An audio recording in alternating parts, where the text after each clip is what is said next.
नमस्ते, प्रणाम, जय माता दी। मैया के मंदिरवा मैं जाऊं कैसे, मैया के मंदिरवा मैं जाऊं कैसे, मैया सोए भरनी दिया जगाऊं कैसे,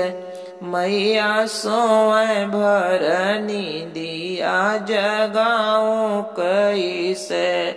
है। मैया के माथावा पे दिया सोहे, मैया के माथावा पे बिंदिया सोहे, मैया के मसे धूरा पहनाऊं कैसे, हाँ जी मैया के मसे धूरा पहनाऊं कैसे, मैया सोए भरनी दिया जगाऊं कैसे, मैया सोए भरनी दिया जगाऊं कैसे। मैया के मंदिरवा मैं जाऊं कैसे, हाँ जी मैया के मंदिरवा मैं जाऊं कैसे, मैया सोए भरनी दिया जगाऊं कैसे, मैया सोए भरनी दिया जगाऊं कैसे। मैया के अंगों में चुनरी इसो है, मैया के अंगों में चुनरी सो है, मैया के गोटवा पहनाऊं कैसे,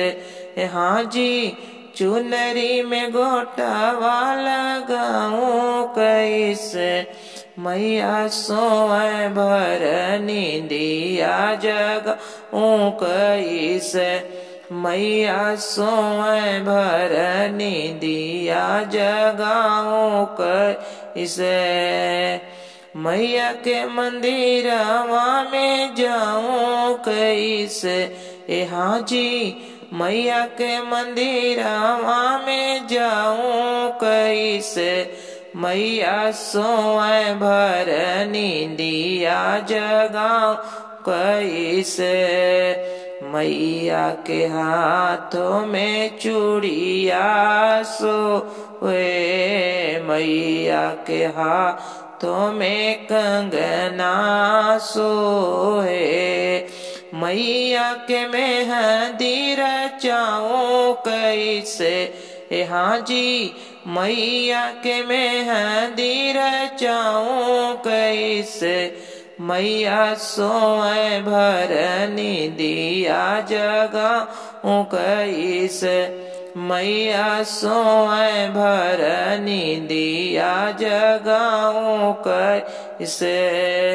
मैया के मंदिरवा मैं जाऊं कैसे, हाँ जी मैया के मंदिरवा मैं जाऊं कैसे, मैया सोए भरनी दिया जगाऊं कैसे, मैया सोए भरनी दिया जगाऊं कैसे। मैया के पैरों में पायल सोए, पायल सोहे हो बिछुआ सोहे, पैरों में महावर लगाऊं कैसे, जी पैरों में महावर लगाऊं कैसे, मैया सोए भरनी दिया जगाऊं कैसे, मैया सोए भरनी दिया जगाऊं कैसे, मैया के मंदिरवा मैं जाऊं कैसे, हाँ जी मैया के मंदिरवा मैं जाऊं कैसे, मैया सोए भरनी दिया जगाऊं कैसे।